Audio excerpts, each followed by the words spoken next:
오늘 우리 함께 나눌 하나님 말씀은 시편 139편 13절에서 24절까지입니다. 자, 우리 천천히 한 목소리로 같이 읽도록 하겠습니다. 읽습니다. 시작. 주께서 내 내장을 지으시며 나의 모태에서 나를 만드셨나이다. 내가 주께 감사하옴은 나를 지으심이 심히 기묘하심이라. 주께서 하시는 일이 기이함을 내 영혼이 잘 아나이다. 내가 은밀한 데서 지음을 받고 땅의 깊은 곳에서 기이하게 지음을 받은 때에 나의 형체가 주의 앞에 숨겨지지 못하였나이다. 내 형질이 이루어지기 전에 주의 눈이 보셨으며 나를 위하여 정한 날이 하루도 되기 전에 주의 책에 다 기록이 되었나이다. 하나님이여, 주의 생각이 내게 어찌 그리 보배로우신지요, 그 수가 어찌 그리 많은지요. 내가 세려고 할지라도 그 수가 모래보다 많도소이다. 내가 깰 때에도 여전히 주와 함께 있나이다. 하나님이여, 주께서 반드시 악인을 죽이시리이다. 피 흘리기를 즐기는 자들아, 나를 떠날지어다. 그들이 주를 대하여 악하게 말하며 주의 원수들이 주의 이름으로 헛되이 맹세하나이다. 여호와여, 내가 주를 미워하는 자들을 미워하지 아니하오며 주를 치러 일어나는 자들을 미워하지 아니하나이까. 내가 그들을 심히 미워하니 그들은 나의 원수들이니이다. 하나님이여, 나를 살피사 내 마음을 아시며 나를 시험하사 내 뜻을 아옵소서. 내게 무슨 악한 행위가 있나 보시고 나를 영원한 길로 인도하소서. 아멘. 우리가 인생을 살아가면서 느끼는 가장 근원적인 감정 중에 하나가 뭘까요?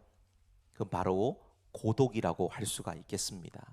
사람들 속에 또 사랑하는 사람들과 함께 있어도 때로는 설명할 수 없는 외로움이 밀려옵니다. 왜 그럴까요? 내 마음 깊은 곳, 나조차도 잘 모르는 내면의 복잡함을 온전히 이해해주는 존재가 없다고 느끼기 때문이죠. 그래서 인간은 평생 나를 진정으로 알아줄 누군가를 찾아서 헤맵니다.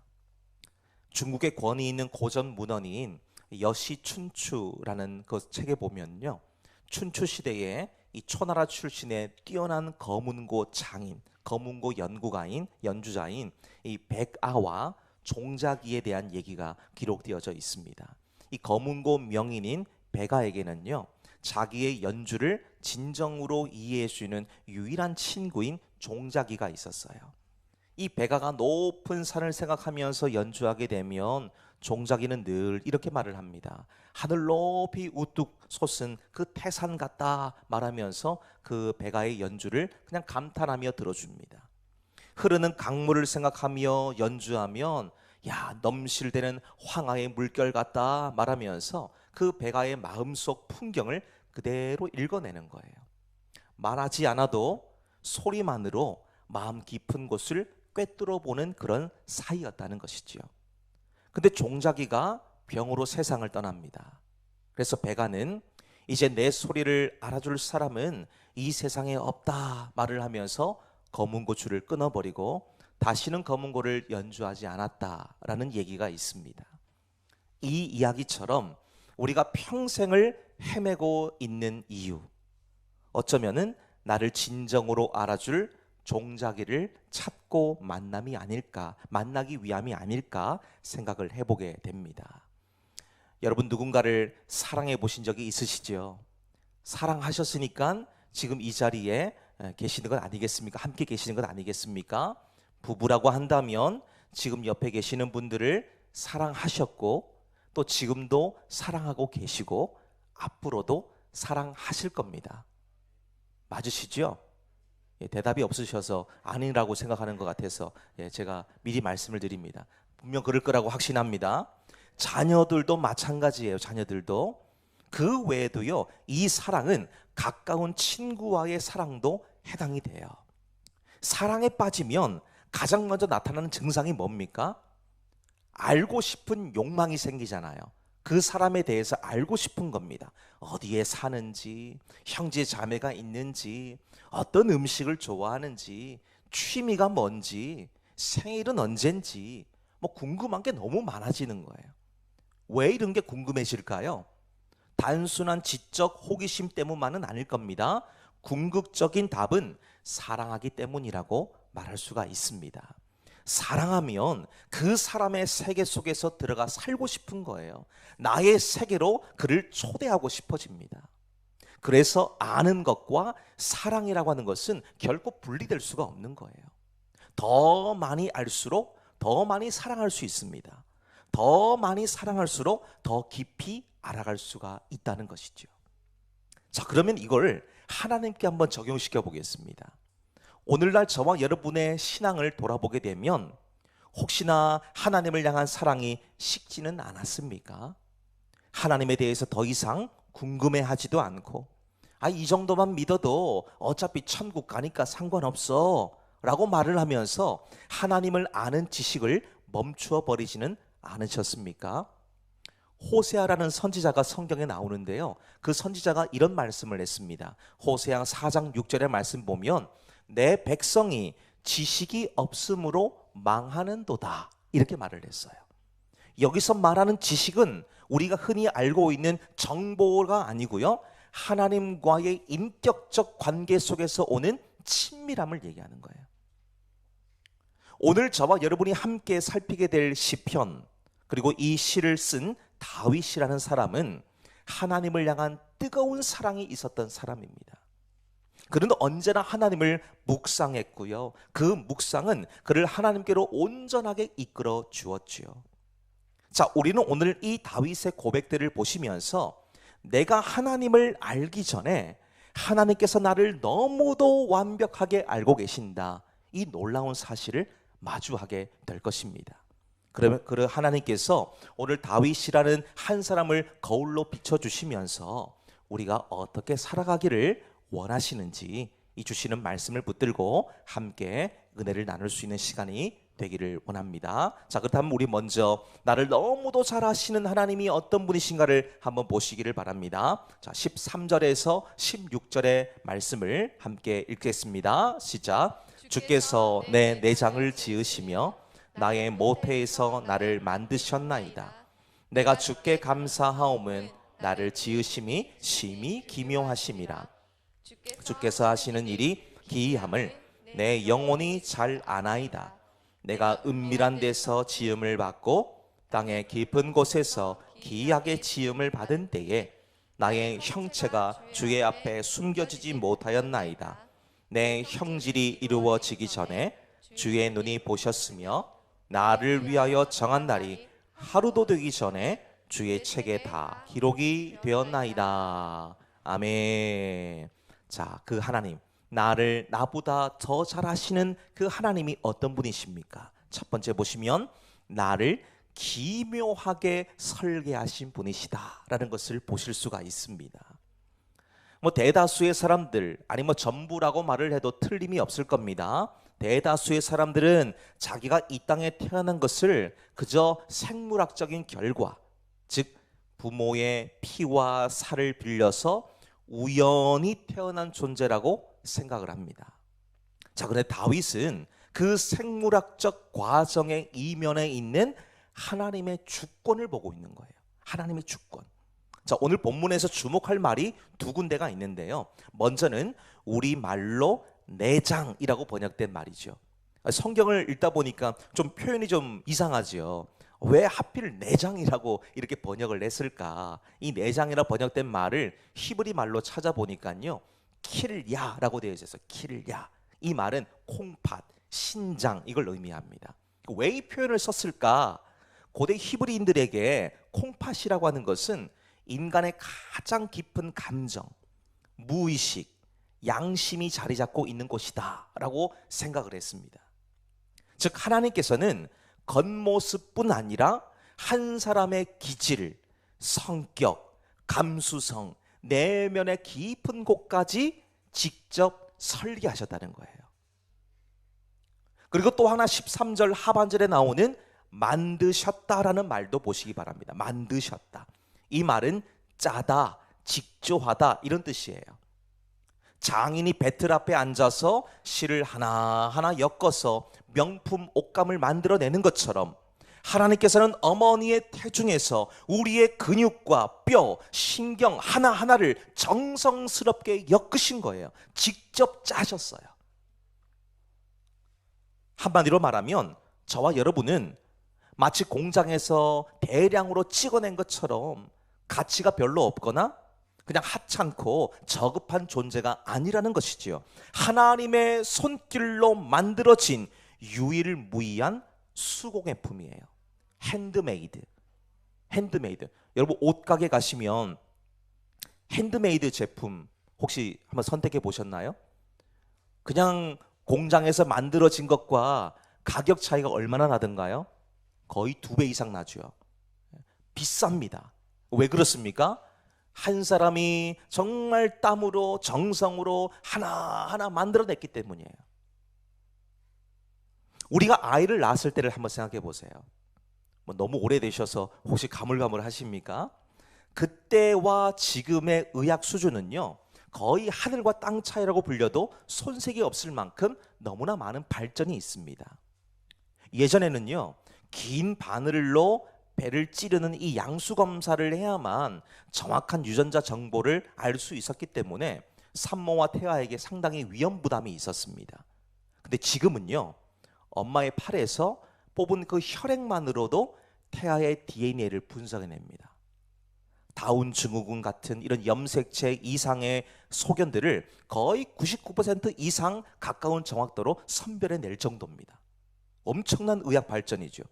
시험관 시술도 보니까요, 예전에는 연구원의 눈으로 배아의 등급을 매깁니다. 근데 요즘은요, 인공지능 AI가 배아의 그 분열 영상을 분석해가지고 임신 성공률이 가장 높은 최상의 배아를 골라내는 거예요. 그러니까 임신 성공률을 획기적으로 높였다는 겁니다. 얼마나 좋은 세상이 됐습니까? 난임이나 불임 같은 문제로 아이를 낳고 싶지만 그러지 못하시는 분들이 얼마나 많습니까? 우리 다니엘 기도회를 보시면 아시지 않습니까? 아이를 정말 출산하고 싶지만 여러 가지 문제로 인해서 출산하지 못하시는 분들 참 많으시지요. 근데 그분들의 애환과 눈물을 닦아줄 수 있는 소망의 날이 점차 가까워져 오고 있다는 것이지요. 자, 그런데 이런 엄청난 발전에도 불구하고 태어난 아이가 자라서 어떤 성격과 재능을 가질지, 어떤 질병에 취약할지에 대해서는 전혀 여전히 알 수가 없어요. 우리는 생명을 낳는 통로일 뿐이지 생명을 창조하는 주체는 아니기 때문입니다. 영화에서 보시면 DNA 염색체를 조작해서 모든 유전병을 다 제거해내고 획기적인 수명 연장이 일어나게 만드는 그런 장면들이 나오기도 합니다. 근데 그런 일들은 영화에서나 좀 가능할 뿐이지 현실에서는 여전히 그 단계에는 이르지도 못했다는 것이지요. 자, 그런데 오늘 본문의 말씀 보시면요, 15절 말씀 보십시오. 이 15절을 제가 세번역 성경을 찾아보니까 이렇게 말씀하고 있더라고요. 제가 그대로 한번 읽어보겠습니다. 은밀한 곳에서 나를 지으셨고 땅속 깊은 곳 같은 저 모태에서 나를 조립하셨으니 내 뼈 하나하나도 주님 앞에서는 숨길 수 없습니다 라고 얘기했어요. 주님이 뭐 하셨다고요? 우리를 조립하셨어요. 주체가 누구십니까? 하나님이세요. 아무도 보지 못하는 그 은밀한 어머니 뱃속에서 세포가 분열하고 장기가 형성되는 그 신비로운 순간에 하나님은 현병보다 더 정확한 눈으로, 정밀한 눈으로 우리를 지켜보고 계셨어요. 생명의 탄생을 주도하셨다는 말씀이시지요. 얼마나 경이롭습니까? 여러분, 이 사실이 정말 중요한 거예요. 오늘날 수많은 사람들이 자존감이 낮은 상태로 살고 계시는 분들이 참 많습니다. 자존감이 낮다고 하는 것은 자기가 어떤 존재인지 정확히 모르고 있다는 말이에요. 내가 누군지를 모르는 겁니다. 그러니까 아유, 나는 왜 태어났나? 나 같은 자가 뭐 이 땅에서 뭘 할 수나 있나? 나는 별 볼 일 없고 쓸모가 없는 존재야. 부모님의 실수로 태어났어. 그렇게 말씀하시는 분들이 정말 많아요. 그런데 우리가 이 땅에 태어난 것은 그저 그냥 뭐 어쩌다 보니까 실수로 우연하게 운이 좋아서 그렇게 태어난 것이 아닙니다. 14절의 표현처럼 하나님의 놀라운 계획 속에서 보냄을 받았고 심히 기묘하게 지음받은 환상적이고 경이로운 존재라는 거예요. 이 기묘하다는 말을 주의 깊게 한번 보세요. 기묘하다, 두려워하다, 무서워하다, 경이롭다, 이런 표현이거든요. 그러면 이걸 좀 풀어서 보시면 두려움이 느껴질 정도로 경이롭다는 의미잖아요.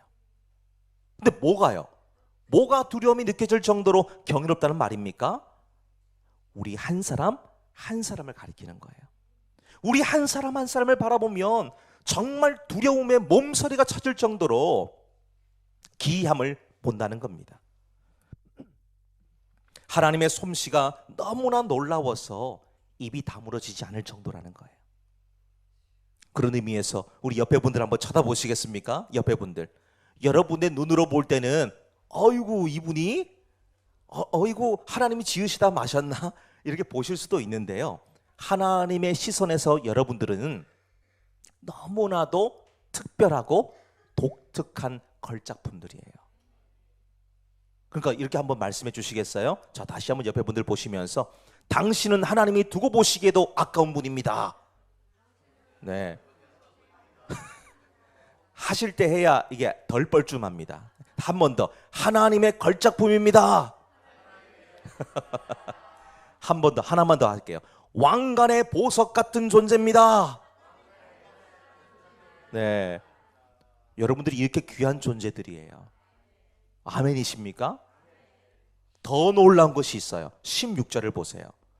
내 형질이 이루어지기 전, 형질이 뭐예요? 형태를 갖추기도 전에 주의 눈이 보셨으며 나를 위하여 정한 날이 하루도 되기 전에 주의 책에 다 기록이 되었다. 너무 놀라운 말씀 아닙니까? 저와 여러분의 인생의 시작도 전에 이미 하나님께서는 우리 삶 전체를 조망하고 계셨다라는 의미죠. 이건 여러분 운명론을 말하는 것이 아닙니다. 하나님께서 그만큼 우리에게 깊은 관심과 목적을 가지고 이 땅에 보내셨다는 사랑의 확증을 볼 수 있는 표현인 거예요.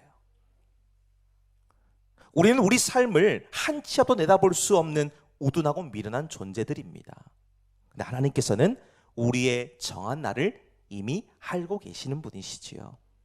그렇기 때문에 나를 지으시니가 나를 가장 잘 아시기 때문에 내가 내 인생의 운전대를 잡고 끙끙대는 것이 아니라 나를 기묘하게 설계하신 하나님께 맡겨드리는 것이 지혜로운 삶이라는 것을 오늘 다윗의 첫 번째 고백을 통해서 우리는 보실 수가 있다는 말씀입니다.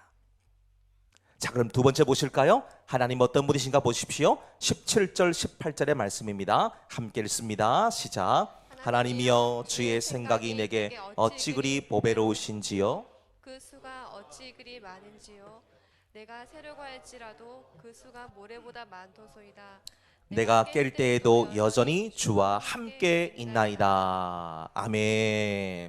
자, 두 번째는 무엇입니까? 모든 상황을 선으로 바꾸시는 분이시다라는 것을 보실 수가 있습니다.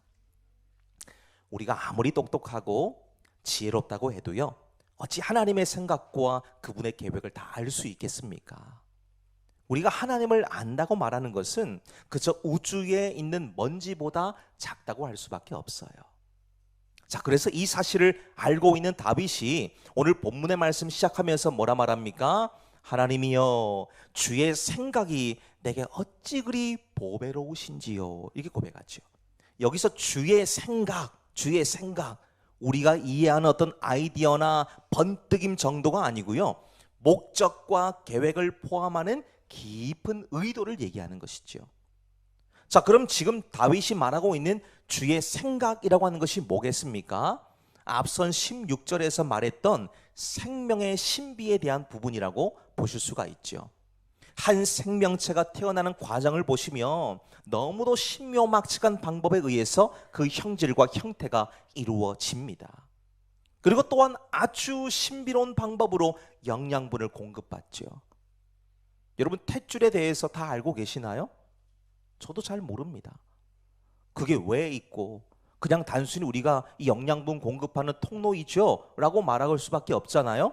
근데 그 속에 뭐가 있는지, 어떤 것으로 구성되어져 있는지, 이게 도대체 어떤 작동을 하는지 우린 정확하게 모릅니다. 그리고 어머니의 목숨을 건 보호와 보살핌 속에 더 성숙해져서 완전한 형질과 형태를 가진 아이로 태어나게 되죠.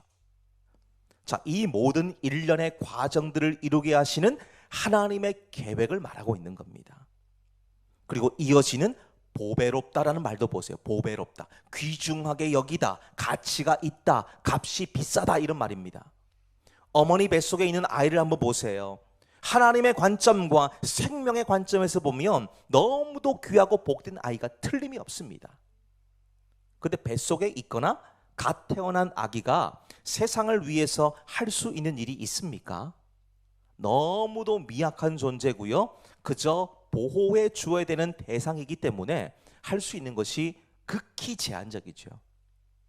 그 성경을 보니까요, 이런 경우를 가리켜서 진흙에다가 비유하도록 진흙에다 비유합니다. 이사야 64장 8절의 말씀 보니까 우리는 진흙이요 주는 토기장이시니 우리는 다 주의 손으로 지으신 것이니이다 말씀하고 있습니다. 저와 여러분이 뭐라고요? 진흙 같은 존재예요. 예레미야 18장 6절도 보니까 이스라엘 족속아, 이 토기장이가 하는 것 같이 내가 능히 너희에게 행하지 못하겠느냐. 이스라엘 족속아, 진흙이 토기장이 손에 있음 같이 너희가 내 손에 있느니라 말씀하시죠. 저와 여러분을 가리켜서 성경은 진흙이라 얘기하죠. 진흙이 혼자 뭘 할 수 있겠습니까? 진흙만으로는 아무 가치가 없는 거예요. 근데 이 진흙이 누구의 손에 있느냐에 따라서 가치 있고 보배롭게 바뀌는 겁니다. 예를 들어서 농구공이 제 손에 있으면요, 그저 2만 원, 3만 원대의 놀이도구에 불과합니다. 그냥 운동 한번 하는 것밖에 안 되는 거예요. 근데 농구의 황제라고 불리는, 농구를 몰라도 이 사람은 아시더라고요. 마이클 조던의 손에 있으면 수천억 원의 가치를 만들어내는 도구가 되는 거예요. 지팡이도 보세요. 지팡이 평범한 어르신의 손에 있으면 그저 길을 걸을 때에 넘어지는 걸 좀 방지해주고 좀 힘을 좀 덜 받게 만드는 그런 막대기에 불과합니다. 근데 이게 모세의 손에 들리니까요, 이스라엘을 애굽에서 이끌어내고 홍해를 가르는 기적의 도구가 됩니다. 아이들의 손에 진흙이 있으면 그저 촉감놀이 도구에 불과합니다만, 도자기 장인의 손에 있게 되면 청자와 백자처럼 국보급 도자기를 만드는 재료가 되는 거예요. 오늘 저와 여러분 한번 보세요. 우리를 진흙 같다라고 말하죠. 별 볼 일 없고 가치 없는 존재가 저와 여러분이었다는 겁니다. 근데 이런 진흙이 하나님의 손에 올려드리게 되니까, 하나님 손에 올려지게 되니까 우리가 걸작품이 되는 거예요. 걸작품. 내가 얼마나 대단한 진흙이냐가 중요한 게 아니고 지금 나를 빚고 계신 분이 누구냐 하는 거예요. 하나님 손에 붙들린 진흙은 더 이상 평범한 흙덩이가 아니고 작품이죠, 작품. 자, 이게 바로 보배롭다라는 말이 가지고 있는 의미입니다. 여러분들이 어떤 존재라고요? 보배로운 존재입니다. 왕관의 보석 같은 보배로운 존재들이에요. 근데 그분의 생각을 세어보려니까 그 수가 너무도 많은데 18절을 보시면 모래보다 많다. 모래보다 많다. 바닷가에 있는 모래를 한번 세보신 적 있으세요? 한 움큼만 쥐고 와서 그릇에 한번 담아 보십시오. 몇 알 세다가 포기할 겁니다. 모래를 땅바닥에 부어버릴 거예요. 셀 수가 없기 때문이에요. 셀 수가 없기 때문에. 보배로운 주님의 생각이 지금 바닷가의 모래보다 더 많다는 말씀이죠. 그 은혜는 우리가 잠을 자고 딴 생각을 하고 심지어 예배드리는 이 시간에도 여전히 흘러넘치고 있다는 겁니다. 그러니까 우리가 아무리 앞을 내다보는 탁월한 해안을 갖고 있다고 해도 하나님 앞에서는 그저 티끌일 뿐이라는 것이죠. 이사야 55장 9절 말씀 보면 하늘이 땅보다 높음같이 내 길은 너희의 길보다 높으며 내 생각은 너희의 생각보다 높음이니라 말씀하죠.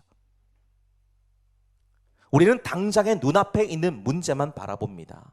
하나님, 저 지금 당장 돈이 없어요. 건강이 나빠요.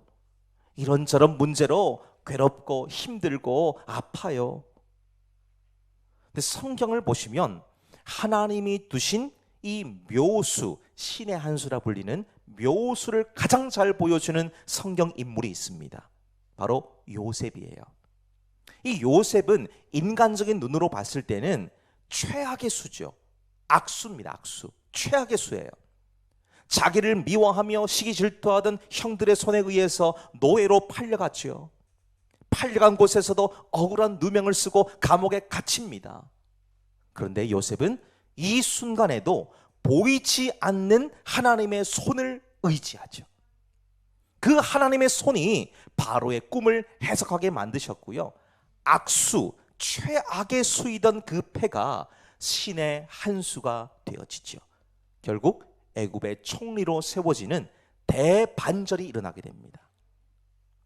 그러면서 애굽의 총리에 오른 요셉이 흉년이 들었을 때 애굽으로 곡식을 살아왔던 형들에게 하는 얘기를 한번 보세요. 창세기 50장 20절의 말씀인데요. 당신들은 나를 해하려 하였으나 하나님은 그것을 선으로 바꾸사 그러죠. 요셉은 자기 인생의 이 정말 최악의 시간들을 무엇로 봤다는 겁니까? 하나님의 계획으로 봤다는 거예요. 하나님이 그 악수를 묘수로 바꾸셨다는 겁니다. 이게 하나님 방법이죠. 우리의 실수, 타인의 악행, 환경의 어려움, 이런 삼중고조차도 선으로 바꾸시는 하나님께서는 바로 역전의 명수이시거든요. 지금 여러분들 인생에 이해할 수 없는 일들이 있습니까? 도무지 앞이 보이지 않는 이 캄캄한 터널을 지나고 계십니까? 이때에도 하나님은 여전히 여러분들을 위해서 일하고 계심을 기억하셔야 됩니다. 그러니까 우리는 우리의 이 좁은 식견으로 하나님의 위대하심을 제한하지 마시기를 바라요. 하나님은 여기까지일 거야. 하나님은 내 삶에서 여기까지일 거야. 이거 넘어오면 안 돼. 선을 그어놓고 하나님의 일하시는 것을 막아서지 마시기를 바랍니다. 모래알같이 많은 하나님 생각이 지금 우리를 감싸고 있잖아요. 그러니까 내 계획대로 안 된다고 낙심하지 마시고 내 계획보다 더 크고 완벽한 하나님의 계획이 지금도 작동하고 있다는 사실을 믿으시기를 소망합니다. 세 번째 보실까요? 19절에서 24절의 말씀입니다. 우리 함께 읽도록 하겠습니다. 시작. 하나님이여 주께서 반드시 악인을 죽이시리이다. 피 흘리기를 즐기는 자들아 나를 떠날지어다. 그들이 주를 대하여 악하게 말하며 주의 원수들이 주의 이름으로 헛되이 맹세하나이다. 여호와여 내가 주를 미워하는 자들을 미워하지 아니하오며 주를 치러 일어나는 자들을 미워하지 아니하나이까. 내가 그들을 심히 미워하니 그들은 나의 원수들이니이다. 하나님이여 나를 살피사 내 마음을 아시며 나를 시험하사 내 뜻을 아옵소서. 내게 무슨 악한 행위가 있나 보시고 나를 영원한 길로 인도하소서. 아멘. 자, 세 번째는 무엇입니까? 영원한 길로 나를 인도하시는 동행자이시다라는 것을 보실 수가 있습니다. 자, 그런데 세 번째 단락으로 넘어오시면서 갑자기 분위기가 아주 묘하게 바뀌시는 것을 느끼실 수 있으십니까? 그도 그럴 것이 지금 19절에서부터 22절까지를 보시면 다윗은 아주 과격한 언어들로 악인들을 저주하고 있어요. 하나님이여 주께서 반드시 악인을 죽이시리이다. 내가 그들을 심히 미워하니 그들은 나의 원수들입니다. 이게 말하고 있어요. 아니 분명 예수님께서는 원수까지라도 사랑하라 그러셨는데 정작 다윗이 말하고 있는 것은 예수님 말씀과 정면 배치되고 있는 것으로 보이기 때문이지요. 그러면서 한편에 이런 마음 드시잖아요. 아니 이래도 되나? 이런 기도해도 되나? 라고 생각할 수 있다는 겁니다. 자, 그런데 여기서 다윗이 분노하면서 격한 언어를 사용하고 있는 것은 단지 개인적인 원한이나 감정적인 싸움이라기보다는 거룩한 의분이에요. 거룩한 의분. 자, 20절 말씀 보세요. 그들이 주를 대하여 악하게 말하며 주의 원수들이 주의 이름으로 헛되이 맹세하나이다 라고 얘기하죠. 지금 다윗이 분노하는 이유를 좀 보십니까? 악인들이 자기를 괴롭히고 고통을 줘서가 아니에요. 그들이 하나님의 이름을 모독하고 하나님의 통치를 거부했기 때문입니다. 누군가가 우리 가족들을 이유 없이 욕을 하거나 해치게 되면 가만히 있으실 분들 계십니까? 아무도 안 계실 거예요. 다윗도 하나님을 너무나 사랑하기 때문에 하나님을 대적하는 죄악을 견딜 수가 없는 겁니다. 세상이 교회를 향해 비난하고 조롱하며 진리를 왜곡하는 것에 있어서도 하나님의 자녀된 우리들이 가만히 있는다고 해서 문제가 해결되지는 않습니다. 이 말은 지금 혈과 육의 싸움을 하라는 그런 뜻은 아닙니다. 다만 진리가 훼손되는 현장 속에서 비겁하거나 그냥 침묵하거나 동조하지 않겠다는 단호한 신앙의 결단이 필요하다는 거예요. 하나님의 이름에 모욕을 당하고 수치를 당하는데 가만히 있으면 되겠습니까? 지금 다윗을 보시면요, 죄악과는 절대로 타협하지 않죠. 그러니까 그가 주님의 원수가 곧 나의 원수입니다. 신앙의 야성을 드러내고 있는 거예요. 신앙의 야성. 근데 가장 놀라운 점이 하나가 더 있더라고요. 이렇게 끝났으면 다윗도 아마도 과격분자 아니야? 라고 말할 수 있을 것인데 다윗이 과격분자가 아니고요. 밑에 나오는 말씀을 좀 보시면 우리가 다윗을 이해할 수 있어요. 23절, 24절에 보시면 반전이 등장합니다. 반전. 다윗은 하나님을 대적하며 기만하던 악인들을 향해서 손가락질하던 손을 거두죠. 누구를 향합니까? 나를 향하는 거, 나. 자기를 향합니다. 23절 보세요. 하나님이여 나를 살피사 내 마음을 아시며 나를 시험하사 내 뜻을 아옵소서. 그러죠. 우리가 죄악을 미워해야 되지만 그러다 보면 자칫 우리들이 괴물이 될 수 있어요. 나는 저들보다 의로워. 그래도 나는 저들보다는 나아. 그렇게 말을 하며 교만에 빠질 수 있다는 것이죠. 다윗이 이것을 지금 경계하고 있습니다. 그러면서 하나님께 요청을 합니다. 하나님, 혹시 제 안에는 그런 악함이 없습니까?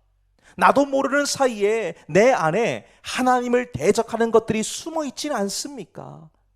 하나님, 나를 수술대 위에 올려놓습니다. 나를 해부해 주십시오 라고 말하고 있는 거예요.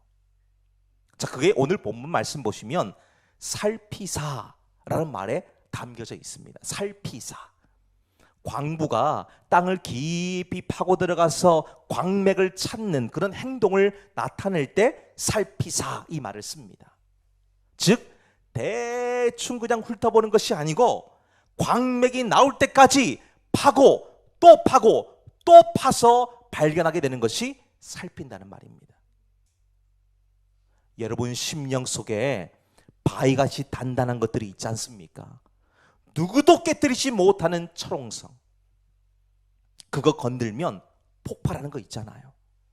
여러분들만의 자존심, 마지막 남아있는 이 자존심, 이거 누가 감히 손댑니까? 옆에 있는 분이요? 그러면 싸움 나요. 그럼 누가 할 수 있나요? 이웃들이요? 더 못하죠. 나와 가까이 있는 분도 안 되는데요. 누가 이걸 손대야 됩니까? 성령 하나님이 하셔야 되는 거예요. 하나님이 만지셔야 여러분들의 단단한 바위같이 깨지지 않고 무너지지 않고 변하지 않는 그 철옹성 같은 심령이 뒤집어지는 거예요. 여러분 예수 믿으면 그게 깨져야 됩니다. 그거 붙들고 있으면 안 되는 거예요. 은혜가 들어갈 틈이 없는 겁니다. 은혜를 받으시려면 이게 깨져야 돼요. 은혜를 누리려면, 하나님이 어떤 분이신지 아시려면 이 단단한 바위 같은 심령이 깨져야 됩니다. 이게 오늘 본문의 말씀에서 살피사라는 말에 있다는 겁니다. 하나님이 여러분들의 마음을 살피시는 거예요. 하나하나 깨트려 가시면서 여러분 속에 있는 그 은밀한 죄악들까지도 다 발견해서 그 앞에, 십자가 앞에 내어놓을 수 있도록 하나님이 다 깨트리시는 거예요. 살피시는 하나님. 자기 심령 속에서 깊은 곳, 그 무의식의 밑바닥까지 파고 들어가서 죄의 뿌리를 찾아내 달라는 간절한 기도를 지금 다윗이 하고 있는 겁니다. 하나님, 제 마음을 좀 그렇게 살펴주세요 라고 말하는 거예요. 그리고 또 하나 나옵니다. 시험하사. 금속을 용광로에 넣어서 불순물을 걸러내는 재련의 과정을 의미하는 것이죠. 그래서 욥도 이런 말을 했잖아요. 내가 정금같이, 하나님 나를 단련하시면 내가 정금같이 주 앞에 서겠습니다. 설 수 있습니다. 그런 고백하잖아요. 이 과정을 거쳐야 순도 높은 금속을 얻을 수가 있습니다. 자, 이렇게 하는 이유가 뭘까요? 뭐 때문에 살피고 시험해야 되겠습니까? 아니, 아프고 괴롭고 부끄러운데 굳이 나까지 살펴야 되는 거겠습니까? 이유가 있어요. 24절을 보십시오. 내게 무슨 악한 행위가 있나 보시고 나를 영원한 길로 인도하소서. 하나님이 아닌 다른 것을 섬기는 길은 결국 고통으로 끝나는 겁니다. 근데 하나님과 동행하는 길, 변치 않는 진리의 길은 영원한 길이고 생명의 길이 된다는 것이지요. 그래서 요한복음 14장 6절에서 예수님께서 자기를 가리켜서 이렇게 말씀하십니다. 내가 곧 길이요 진리요 생명이니 나로 말미암지 않고는 아버지께로 올 자가 없다. 자기가 뭐라고요? 길이에요, 길. 자기가 뭐라고요? 진리예요, 진리. 또 뭐라고요? 생명이라고. 사랑하는 여러분, 하나님은 나를 영원한 길로 인도하시는 동행자이시죠. 우리는 매일 선택의 기로에 서 있지 않습니까? 좌로 갈지 우로 갈지, 올라갈지 내려갈지, 옆으로 갈지 앞으로 갈지 뒤로 갈지.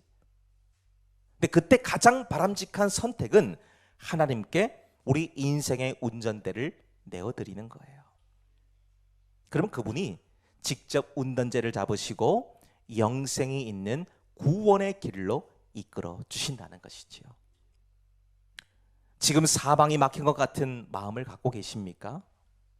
마음대로 일이 풀리지 않아서 하나님과 자신에게 분노하고 계시지 않습니까? 걱정, 염려로 불안하고 잠도 못 이룰 만큼 힘겨운 시간을 보내고 계십니까? 감사와 기쁨이 사라져버려서 낙심되고 절망 속에 계십니까?